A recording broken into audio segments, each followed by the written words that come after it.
Hey everyone, it's Kat and Amber, and we are Wandering Soup, Black Lesbian Expats. And today we're going to be talking about tips and tricks and things that we've learned along our journey here so far. We've been in Southeast Asia for almost a year and a half or so. And one of the things that we found when we were looking for tips and things and pricing items is that apartment living here is nuanced. It's different. It's interesting. Very multi-layered. Very, very multi-layered. And with that being said, one of the things that we found when researching everything was service departments. And we didn't know really what that meant. We had an idea. And so we're going to talk to you today about what is a service apartment, but more importantly, what is a service apartment in Southeast Asia and what that means for you and your travels. So let's define the service apartment first. A service apartment is a fully furnished apartment available for both short and long-term stays, providing amenities for daily use, housekeeping, and a range of other services, all included within the rental price. So essentially, when you move in, everything's covered. You ain't gotta worry about nothing. Maybe. Right. Because there's different levels of service departments.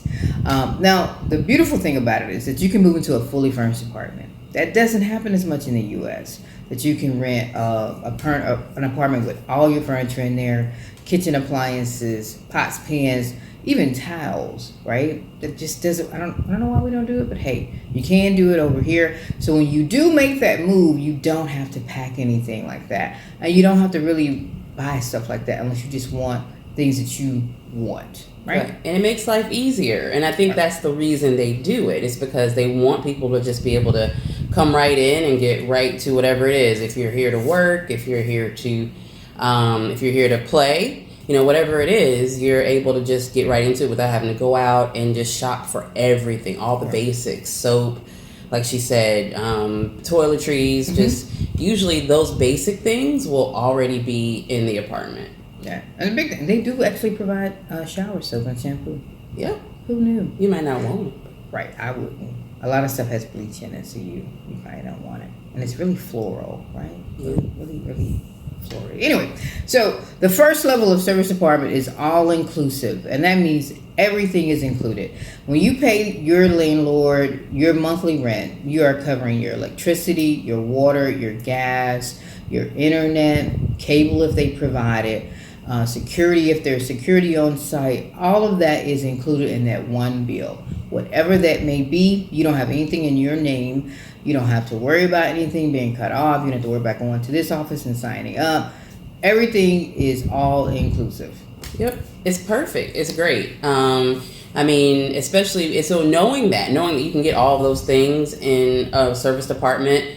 If you can go that route, it can be ideal if you find it at the right price. And usually they're going to be competitive because there's a lot of options that are including all those amenities. So all of them, and we love it. I actually prefer that if I can get it, just because it just makes life easier. Yeah. Because electricity is high in Southeast Asia, so you always have to think about that when you're burning that AC 24/7. How much is my bill going to be at the end of the month? And especially if you're budgeting. If you're on a budget travel and this is your cap, you probably want to lean toward all-inclusive because without a shadow of a doubt, that's it. You're done. And you don't have to worry about anything. I am always thinking about what the electric bill is going to look like at the end of the month. And there's meters outside, so you can always read that and gauge what your bill is going to be. But it's always been high. It's really high. But anyway, the next level is of a service apartment is any of the above. But there may be features that you have to pay for yourself. Electricity is almost always one. If you don't get the full inclusive, they will separate the electricity again because it is high and because we tend to run the AC a lot more than the locals do. So they just put that onus on us. And almost everywhere we've lived except for a couple of places. Or gas. Right. Right. And because it could be both. It could be a place with electricity and gas. In which case you may end up paying for both, probably. Right. And you may even pay for water. It really just depends on the area. So all-inclusive will eliminate maybe one of those, or a service apartment rather will eliminate one of those, and you may have to pay out of pocket for that. We've done that just as much as we've done all-inclusive. Yeah. It's been about equal. Like I said, we prefer the all-inclusive. We're done. The apartment we're in now is all-inclusive. We don't have to worry about it. It's just a little, ease of living, I guess you could say. And then there's also a third one where you just get a furnished apartment. And then you pay for everything yourself. You go get your electricity in your name. You get your water in your name. The cable, the internet, all those things. Which is just like living in America, except it's a furnished apartment. Right. You don't have to bring anything in.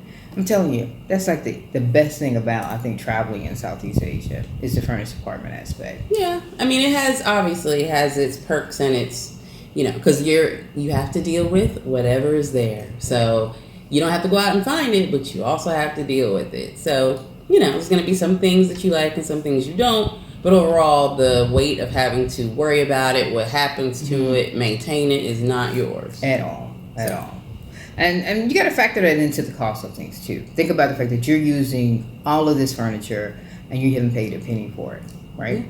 And we have fully furnished apartments that we've lived in, 2 bedrooms, generally 2 baths. And everything's there. We just bring our suitcases in and we live our lives.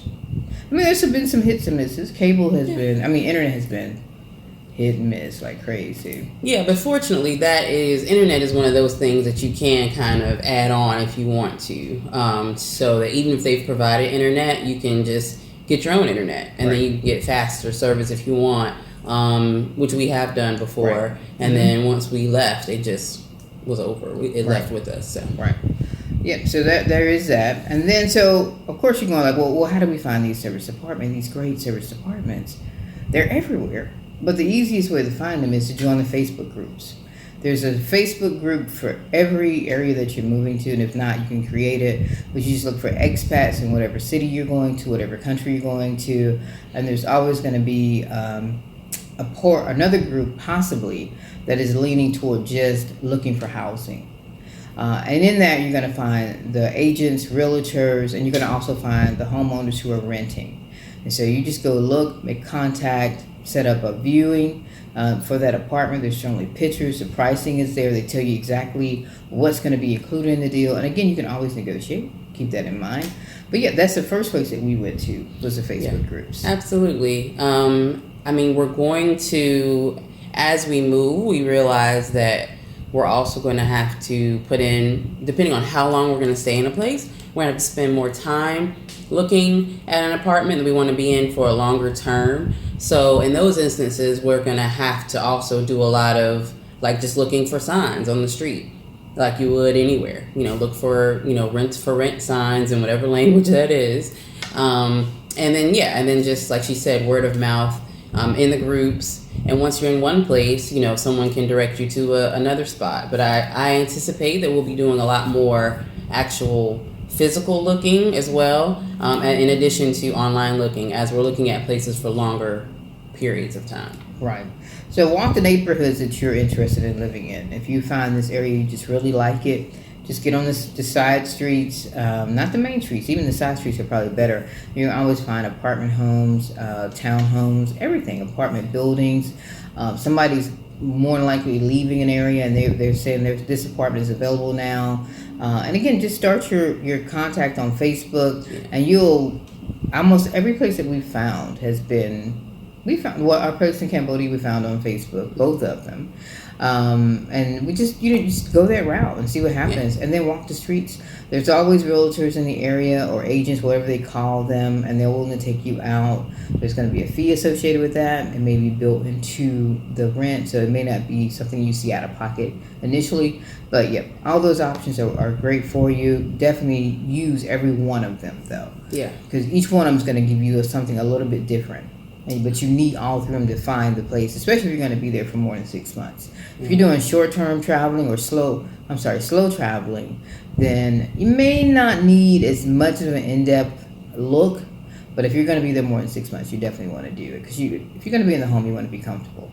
And it is going to take that going into offices sometime and actually getting someone to take you out, because we've experienced where we saw some things online or posted in the groups, and it turned out that they weren't even available anymore. Right. And it's like, why is it even there? But it happened. So you see the apartments online, but then you actually go through those contacts that you make to go out and see what's really available. So Right. If you reach out to them, they're saying they're available right now, go. Don't wait a couple of days because somebody else is reaching out to them as well, especially if you really like something on paper. Also, if you're going to sign a contract, remember to read the small print of the contract. You should be signing a contract, point blank and simple. But things change. What they said in person and when you're in there, then you actually get the paperwork. It should be translated to English for you. Make sure you, again, read the fine print. Make sure that everything's covered. Like, for instance, in Cambodia, we had an all-inclusive, but we had to pay electricity. So in the contract, they specified how much we had to pay per kilowatt. The kilowatt if you just want to get your own apartment and got your own electricity, was actually lower. But they had a surcharge on that for handling everything. I don't know. It's just what they do. A lot of places do it. So just make sure you negotiate the best little extra rate that they're going to give you as best as possible in your favor and not theirs. They were going to make money off us no matter what. Yeah. So we just wanted them to make as little money as possible. Almost all the places do this. It wasn't unusual. Again, we didn't have our own place where we, did our own electricity and our name. So, and I feel like that worked out better, at least for us. I mean, I don't know how you feel about it, but it just seems like if you're going to be somewhere for a few months, like, why go through the trouble of working through a company, a utility company? Right. If you're going to be there for 6 months or more, then definitely go ahead on and do that. Don't pay them extra for that because it adds up. But if you're going to be there for slow traveling, then definitely pay the little extra and move on with your life. It's not worth it. Yep, indeed. All right, so we've talked about looking for stuff and the different levels of service departments. Then we got to get into pricing. Pricing is all over. We've said this so many times, but you can find anything that you're looking for. You can get a studio service department, everything that we mentioned, can be low as $150. It may not be the greatest apartment, but you can definitely find it. You can go up as high as $500 to $600 for that same studio apartment, depending on what you want, the amenities inside, the furniture level, the comfort level, the location, and things of that nature. So everything is there for you. 2 to 3 bedrooms can be anywhere from $250 to $2,000. Houses from $500 to $2,000. It really is up to you, the country, the city, and what you're looking for. Yeah, absolutely. Yeah, and I mean, really, you just have to be real with yourself, like what it is that you want, and then you can find it, pretty much. But yeah, if what you want is high living, but you just are cheap and don't want to pay for it, that may not be realistic. Right. Right. Now, if you want to spend $150 a month on an apartment, you can definitely find a $150 a month apartment. It's just not going to be great, but it will be $150, and you can brag about paying that $150. There you go. And sometimes that's all that matters. Oh, that's all your budget will allow, and if that's all your budget will allow, take that $150 apartment. Don't live above your means overseas, people. Right. Indeed. Don't live above your means.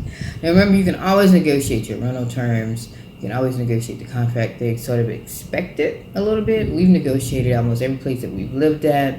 Once I figured that out, that you don't have to walk in the door and accept anything, you can just negotiate. Be open, but don't be unrealistic, right? You're not going to get that $1,000 apartment that they have listed for $250. It's not going to happen. Don't waste your time or their time. And it's rude, too. Yeah, I was going to say, don't be a rude American. Right. Like, don't think you're going to get in here and just, they need you. There's thousands of you. Indeed. And they coming back. So no worries. Right. So you can get a good deal right now during Corona times, but it ain't the greatest of deals. You can just get a good deal. And also, I realized we have paid for service as well. Like the service part of service departments really makes a difference in your life, and you don't realize it. I mean, you don't always get it, but we've been in a place before where we just had like the manager of the apartment complex was just very, very accommodating, kind, just went out of their way. Things that you don't get in a contract, obviously, but just the things that make your life easier on a regular basis, you just don't even. And then I realized we were paying a little bit more for that apartment, but it really is worth it when you add up all the little things, that, and they, like I said, they just do it out of really kindness and service. But it was great. It was great. So in all of our service apartments, we generally have maid service, which we really, really enjoy. Really enjoy. And we've also always had staff on site. So that's a help, especially in Cambodia where the electricity went out a lot. So we'd always go, hey, any idea when the electricity's coming back on or if something broke? Even late at night, there was staff and security on site. And every other place that we lived at, there's been security. And if that's one of the things that you need, then it's definitely going to be there. I don't think there's any service department we lived in we haven't had security on site. Mm-hmm. Yeah, and I think that really is a big part of how these are different from other kinds of apartments is because you do have someone that you can contact pretty much any time of the day. And for big things or for little things, honestly, we've had issues with internet and been able to reach out to someone, just all kinds of things. And we're always given usually a pretty prompt reply. Right. So, I mean, like I said, those small things like that, it's part of what you're getting and it's worth what you're paying. Right. Light bulb goes, call them up. Fridge ain't working right, call them up. Need a new pot, call them up. Our kettle went out. Yeah, electric kettle went out. But they that's true. And a rice cooker. I don't like this rice cooker. We got a new rice cooker. These cups are not great. We need some new cups. Okay, Don't get crazy now. Be realistic. You're paying for these things. Yeah. And I pay you a certain amount, and I expect to have a functioning equipment. And if it doesn't function, then I'm going to contact you. If you're renting your own place and you're not doing service, then it's on you. Yeah. And I don't want that on me right now. This trip was, ease of travel. That's right. And then we did it. We found it. Once we figured it out, we were like, oh, y'all gonna fix this? Okay, then come on over here and fix this real quick. And it's what they expect though. Mm-hmm. You're paying that extra money in some cases for that level of service that you mentioned, and the service has been fantastic. And then when people go out of their way, of course, compensate them. That goes without saying. Right. For my people, we know that when people do more than they have to do, that you show them your appreciation. So case in point, I left my cell phone, my extra cell phone, in our room in Hanoi. No, Da Nang. We've been all over. And because Amber had went and got it redid our SIM card and stuff like that, reloaded. And then she stuck the phone in the drawer, but I had already cleaned up the drawer in anticipation of I moved the next day. And so I didn't look back in the drawer. So I was like, hey, you still have my phone? And then we're in the taxi going to the airport. And something said, ask her about my phone. Well, the phone was in the drawer. We contacted the helper at our apartment in Da Nang. No, it wasn't the manager. Well, he's the manager on site. Yeah, he's the worker. The girl is the manager. He's the one on site. Right, but he's not the manager. Just, you know who he's the worker. And he's a worker. Anyway, he's one of the staff. But he's the one that we contact if there's any problems. Right. He brought me the cell phone to the airport. He brought it to Amber. Just little extra things. I mean, that's just the stuff that you're going to get with the service department. Possibly. Yeah, if you're in a really good one. Mm-hmm. So, be mindful of that energy when you're out looking. What do they tell you? What information? If it's just like cut and dry, blah blah. Just follow the energy flow. There you go. The service department. That's really what it is. If you walk in and something tells you nope, then walk out. There's more. There's hundreds of thousands more. That's what they do here, service departments. So don't worry about it. You're gonna find another one. Yeah. All right. So you found the apartment. You figured out what level you want. You've got the price down. You've looked at the contract. Everything is good. You're ready to move in. Here's some extra tips for you. Credit means nothing. If you don't have cash, you don't have somewhere to stay. It's just that simple. There is no such thing as a credit check here. They don't even bother. You have to put the first month, last month, and maybe a fee. Maybe not. It really just depends. But make sure that it's specified in the contract and that you get your money back at the end and that you do get your money back at the end. Don't leave the country without your money. The chance of you getting it back after you left the country, slim. Yeah, I'm not seeing that. Yeah, we got our deposit back and we made sure. And then we're not saying anything against the apartments, but you come on now. Right. But you got to be ready for that. You got to have your cash. up front for whatever you can afford for that apartment, and then be willing to let that go if you ain't gonna get it back. Right. You damage it, you ain't getting it back. Right. So be mindful of those things. You break something, you got to pay for it.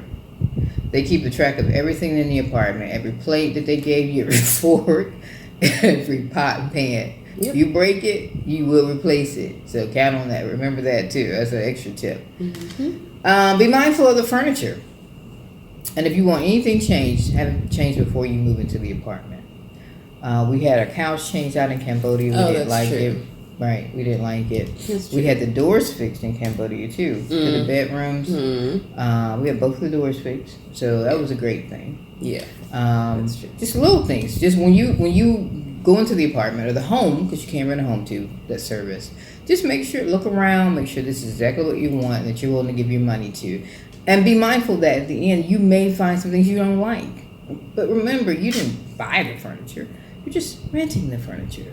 And the apartment for however long you're gonna be there, and you can always move at the end of your lease or beforehand if you want to. If you're okay with losing whatever you put into it. Yeah, absolutely. Oh, we forgot pool, because a pool could be part of your service department. Yeah. Oftentimes, actually, a pool is very often. Mm-hmm. So yeah, depending on what part of the world you're in, obviously. Yeah, pools are. I don't think we've lived anywhere without a pool except for the last place in. It didn't have. Danang didn't have a pool. But we had the beach, so it didn't matter. Okay. But every place we lived in has had a pool of some sort. Whether you use it or not, it's there. Security's there, whether you use it or not. Maid service is there, whether you use it or not. So those are all part of the service department. And one of the most important things is bottled water. So you don't drink the water in Southeast Asia. You will have to have bottled water. Ask them about it when you move in. Where do you recommend that we get bottled water from? Do they offer it on site and you pay them an additional fee for that? Which we've done, and we love that aspect, because usually it's the 5-gallon drums. You go out there, give them 25, or whatever the equivalent to $1 is, or something like that. It's usually no more than $1 or $2, and you have a big 5-gallon thing of water that you didn't have to get a ride to the store to get. You didn't do any of that stuff. It was there. It's perfect. Or you have to get some kind of filtration system, but you cannot drink the water here. Right. And some places will already have a filter built in, which is awesome. But if you don't find a place that has that, it's really not that big a deal, because there's water service everywhere. Right. Just make sure that you have it for that area, and they've already maybe even have a contract with someone. Check the contract, because they probably padded it. But or get your own, but check it out before you move in, that there's a water service that supplies your area. Yep. And hot water. This is going to be a big one. And you're going to be surprised. Hot water is not always present in the kitchen or the bathrooms. That was a shock for us. That was really a shock for us. Especially in the kitchen. Because, we just think you need hot water, right? Yeah, that's true. There's no hot water in the kitchen, hardly anywhere. So we boil water to wash if we stop up the sink, That's the southern thing, stop up the sink. But put the plunger in, whatever you think. And hot water in the bathroom. Sometimes there's hot water and people don't know how to turn it on. That's not true. Anyway, there's hot water maybe in the shower, maybe it's not. That's all I'm going to say. But sometimes there's hot water and sometimes there's not. Check the water pressure. I'm not going to say 9 times. I'd say 50% of the times there is no hot water in the kitchen. I'd say about 50.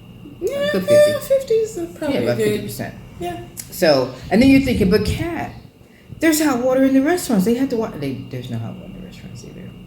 We don't know There's not. We're not working in the restaurant. So, especially if you're going to a mom and pop local spot, those dishes, they wash those dishes outside. Oh, well, that's true. They'll wash them in front of you. There's always somebody out scrubbing some pots, baby. Ain't no hot water. Let that hot water thing go. You'll be all right. Alrighty. This is our last tip, and this is about Airbnbs, because service apartments are very similar to Airbnbs, except they're cheaper. Airbnbs are built for in and out.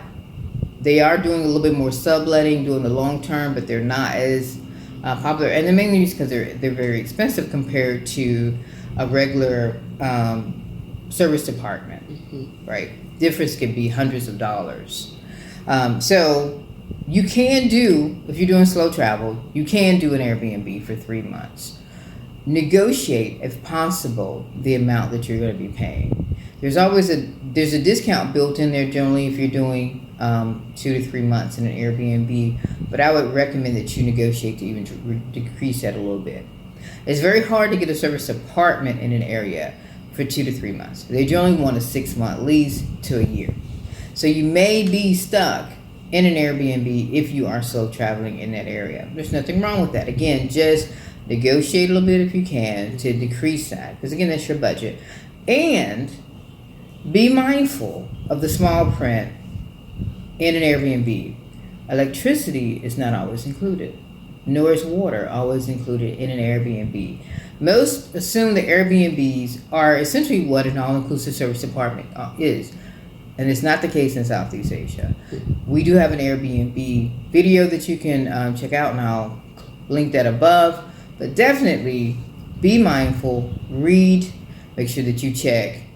You want the entire apartment, the entire place, and that there's no little subprint that says electricity is extra, and this is the price for the kilowatt, because everything's broken down by kilowatts, and if water is included or not. And sometimes they will charge you more water per person.